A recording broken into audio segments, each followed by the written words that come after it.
Bueno, si te parece muy interesante tu comentario, ¿nos vamos con tu editorial o nos das un Bueno, adelanto? Ramón, si tienes tiempo, yo encantado, ¿eh? Adelante, si se nos gana el tiempo, pues Bueno, continuamos en el me próximo dices, programa. mira, me habías pedido el tema de la minería en el país. Me voy muy rápido con un contexto histórico. La minería en el país, Ramón, es relevante desde la época de la colonia. Y por supuesto, en la independencia fue uno de los factores fundamentales de la economía. Pero para que sepas en qué términos estamos actualmente, en 300 años de colonia, que se construyeron ciudades históricas, pues como Real de 14, Guadalajara, Querétaro, la propia Ciudad de México y Guanajuato. otras, en 300 años se explotaron 120 toneladas de oro. Y ahora, en los últimos 10 años, se han explotado, se han extraído 490 toneladas de oro. ¿Qué significa esto? Que hay una sobreexplotación de los recursos naturales en detrimento, obviamente, del cuidado ambiental. Te doy algunos datos sobre la relevancia de la minería en el país. Representa el 1.5% del PIB y genera alrededor de 328,000 empleos, lo cual no es nada despreciable. Pero no, los beneficios que genera no alcanzan a compensar los daños que produce esta explotación despiadada de los recursos naturales.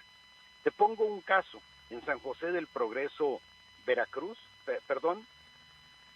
Oaxaca, que es el tercer municipio más pobre del país, hay una mina canadiense que explota oro y que se estiman sus ingresos en el año 2013 por alrededor de 360 millones de dólares, de los cuales, mediante una serie de subterfugios, de deducibilidad y cosas de ese tipo, terminó pagando en ese mismo año solo 2 millones de pesos de impuestos, dejando, eso sí, un manto de contaminación por el reguero de mercurio que se utiliza para la separación del oro del resto de los metales. El problema fundamental que tiene la minería en el país es el de la concentración. Está concentrada y dominada, concentrada en unas cuantas manos y dominada por 3 empresas, principalmente por Grupo México, que ya sabemos los daños que causó en el río Sonora y no me voy a meter ahorita en ese tema. El otro es el Grupo Frisco, propiedad del hombre más rico del país, Carlos Slim. El segundo hombre más rico de México, curiosamente o no curiosamente, explicablemente, es precisamente el dueño de Grupo México, Germán Larrea. Y el tercer grupo es Peñoles. Estos 3 grupos concentran alrededor de 36 distritos sociales en el país, derivado fundamentalmente de las bajas o raquíticas condiciones laborales en las que prestan sus servicios los trabajadores. Recordemos nada más hace 8 o 9 años, Pasa de Conchos, que quedaron sepultados por inadecuadas condiciones de seguridad, 65 trabajadores para los cuales no hubo ni siquiera el intento de rescate. Y el gobierno, cómplice de la empresa, se acudió antes que la propia empresa a justificar la imposibilidad técnica de rescatar los cadáveres sin antes haber hecho siquiera el menor esfuerzo. Al mismo tiempo, recordemos que en Chile habían quedado sepultados un grupo mucho más amplio de mineros y en una profundidad también mucho mayor. Sin embargo, el presidente Piñera de aquel momento se esforzó por lograr el rescate y lo consiguió. Es cierto que a un costo muy alto, pero finalmente los beneficios de las empresas mineras dan para eso. Entonces, el otro problema es que se ha entregado el país a alrededor de 4 o 5 grupos empresariales mineros. Solo durante el gobierno de Felipe Calderón y Vicente Fox, se concesionaron 52 millones de hectáreas a particulares para la explotación minera de 200 millones de hectáreas en el país, es decir, en 12 años se entregó al sector privado una cuarta parte del país. Ahora, con la reforma energética, se agrega la posibilidad a esos concesionarios de que si en esas hectáreas concesionadas hay algún otro material, particularmente hidrocarburos o gas, tendrán derecho a explotarlo. Igualmente, parte del problema es que el artículo 8, transitorio de la reforma energética, establece que la explotación minera es de interés público, la explotación de los hidrocarburos es de interés público y consecuentemente cualquier recurso natural su uso será prioritario para la consecución del objetivo de la explotación. Entonces, ¿qué significa esto? Que todas aquellas explotaciones mineras que eventualmente encuentren gas o hidrocarburos, pero particularmente gas, tendrán prioridad en la explotación, en el uso del agua para el proceso, complementar el proceso de fracking, de extracción de gas. Para que te des una idea por qué se ha hecho tanto escándalo sobre este tema a nivel mundial, la sola excavación de cada pozo requiere alrededor de 29 millones de metros cúbicos. La ubicación de las reservas de gas en el país está fundamentalmente en Coahuila, Tamaulipas, tal vez un poco en Nuevo León. Todas ellas áreas áridas de plano o semiáridas. Consecuentemente, la poca agua que allí existe será destinada prioritariamente, en virtud de la disposición de este artículo, a la explotación, a la perforación y al fracking. El otro gran problema, y tú me dices si le debo parar, pero creo que estoy a 2 minutos de terminar, porque quiero hacer una propuesta, no me quiero quedar nada más en el lamento y en el llanto.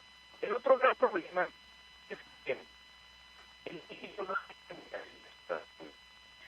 1993 las eliminó en sentido contrario a lo que sucede en la gran mayoría de los países en el mundo. La ley fiscal de 2013 recogió la presión social para que se impusiera un impuesto especial a las mineras del 7.5% que se destinaría exclusivamente a los ayuntamientos, porque ahorita la industria minera solo paga impuestos federales, es decir, a los municipios no les queda nada salvo el cochinero y al gobierno del estado tampoco.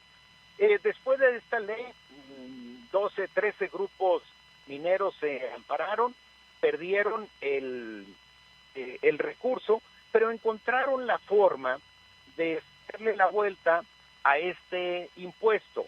Y total, para no hacerte el cuento largo, las empresas mineras, que son de las que mayores recursos generan en el país, pagan solamente el 2.9% de sus ingresos como impuesto. Ya incluido aún con esta nueva ley que los obligaría a pagar el 7.5%. Lo que pasa es que por una serie de subterfugios fiscales pueden incluir como deducibles una serie de cuestiones que terminan reduciendo en forma proporcional la cuestión de los impuestos.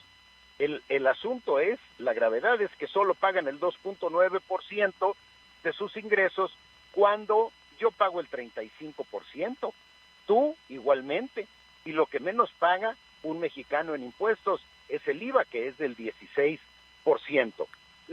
Para concluir, no se trata de cerrar, esa no es solución, las empresas mineras en el país. Se trata simple y sencillamente de someterlas a un criterio de extracción sustentable, que exploten racionalmente los recursos, ello va aparejado de la necesidad de combatir la corrupción, porque la dependencia responsable de supervisar, de vigilar el cumplimiento de las normas ambientales, Profeco, es sumamente corrupta. Basta que pase un inspector por ahí, se haga de la vista gorda y con eso queda aprobado, avalada cualquier violación. Como dato curioso, te digo que un año antes, exactamente un año antes del derrame en el río Sonora, perdón, Profepa, la Procuraduría Federal de Mejoramiento Ambiental o de Protección Ambiental, otorgó a la mina de Cananea, Grupo México en la mina de Cananea, un reconocimiento por haber sido la empresa socialmente más responsable en el país en la explotación de los recursos naturales.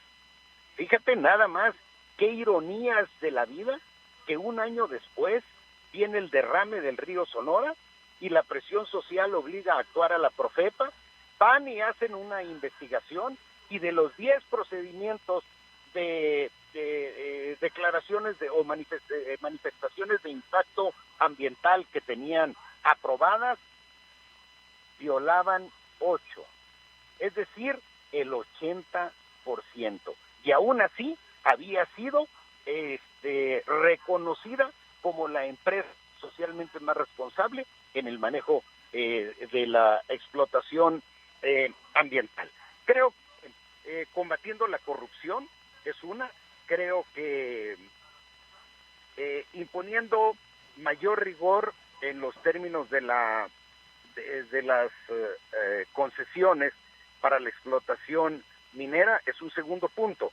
Y un tercer punto es la creación de un órgano autónomo financiado con recursos de los propios mineros para monitorear la contaminación ambiental derivada de la extracción de minerales que actualmente, según el registro de emisiones contaminantes en el país, asciende a 64%, siendo una de las causas más importantes, incluso que los vehículos, de contaminación del medio ambiente. Y bueno, por lo pronto, aquí me quedo, salvo que tengas interés en alguna pregunta adicional, Ramón. ¿Cómo no? Claro que sí, mi estimado Alfonso. Y no habrá manera de cambiar la mecánica y que la gran riqueza minera que sale del país, oro, cobre y plata sobre todo, se quedara a beneficio de un país que necesita recursos, que necesita dinero. ¡Claro! ¿Por qué ese saqueo tan indiscriminado? Yo siempre lo he venido comentando, ¿no? En lo que tú dijiste al principio, lo que los españoles se llevaron en 300 años, las compañías mineras se lo llevan en una semana. Bueno, en 10 años sacaron el triple, pero en esos 3 siglos los españoles construyeron una serie de ciudades que hoy son fuente de ingresos por la vía del turismo. Aquí estos no nos han dejado absolutamente nada. Incluyendo la voracidad del empresario minero, encabezados por Germán Larrea, y me da pena decirlo, pero esa es la realidad. Mira, no tiene límite. Te están dejando contaminación ambiental, te están dejando mantos acuíferos contaminados, la gran población de los mineros enfermos y sus familias. ¿Enfermos? Y sus familias. Nadie se atreve a frenar a estas compañías. Se puede manejar el recurso. Yo no tengo dinero para manejar esta mina. Si nos asociamos, 30, 40 por ti y el otro 60 se queda en México. Nada. Hablaba de un 2% sobre ingresos, pero también me informaron a mí gente de minas que reportan menos, lógico. Claro. Y el porcentaje más ridículo. Mira, aquí tengo una nota a propósito antes de despedirnos. Sí. Del derrame de tóxicos al río Colorado que se dio ayer. Así es. Está de color amarillo todo el río Colorado. Sí. Los agricultores, poblados y comunidades indígenas cerraron sus compuertas de captación de líquido debido a una corriente de agua contaminada. Están afectados los estados de Colorado, Nuevo México, Arizona. Están afectados los ríos Ánimas, San Juan, por la agua contaminada de color naranja en una distancia de más de 160 kilómetros. Sería recomendable a estos señores de Estados Unidos que pidieran asesoría al gobierno de México, a Semarnat, al gobierno de Sonora, para que les proporcione la experiencia que tienen en el manejo con el río Sonora, ¿no? No, mi estimado, de manera irónica, pero ni de broma. Por eso es broma. No, por eso ni de broma. Te voy a poner un dato, mira, ya verás a la responsabilidad en que incurrieron esta empresa minera responsable de la contaminación del río Colorado. ¿Recuerdas tú la contaminación del Golfo de México por British Petroleum? Sí, cómo no. La sanción ascendió a $18 mil millones. 18 mil millones de dólares, es decir, la recuperación del ambiente y la indemnización por pérdidas, por el nivel de pérdidas que hayan tenido absolutamente todos los afectados. ¿Qué pasó con la contaminación del río Sonora? Que acabó con la economía de todos los pueblos de esa región, afectando a 22 mil habitantes. ¿Sabes a cuánto ascendió la multa que le impuso Profepa? A 23 millones de pesos. Por supuesto que se carcajean. Y sí, acepto la ironía con la que propones que pidan asesoría. Los norteamericanos acudan a la experiencia de control de daños de las instituciones ambientales del país. Por eso te digo, a manera de burla, de ironía, que le pidan asesoría a Padres, sí, a Peña Nieto y a las direcciones, que cómo manejaron el río Sonora. Oye, si tengo un minuto, mira, es muy importante, Ramón, ¿cómo podemos modificar el esquema? Tenemos que cambiar el modelo económico que está centrado en el beneficio de unos cuantos. Todos esos beneficiarios, grandes beneficiarios del país, Ramón, caben en un elevador, mientras 55 millones de mexicanos están por debajo del umbral de pobreza. Es decir, 55 millones de mexicanos no saben qué van a comer hoy en el transcurso del día, ya no te digo en la noche. Ni siquiera para un mendrugo de pan, y ahí van millones y millones de niños. No podemos seguir con este modelo. ¿Qué tenemos que hacer para cambiar este modelo? Votar por candidatos distintos a los que están impulsando este modelo. Y no me voy a ahorrar el comercial, Ramón, este no es un espacio partidario, pero la única opción, visión distinta, es la de Andrés Manuel López Obrador. Todos los demás, de las figuras políticas aspirantes a puestos, a gubernaturas, a senadurías, diputaciones y a la presidencia de la República, están repitiendo como pericos la necesidad de consolidar el modelo globalizador y de libertad total del mercado.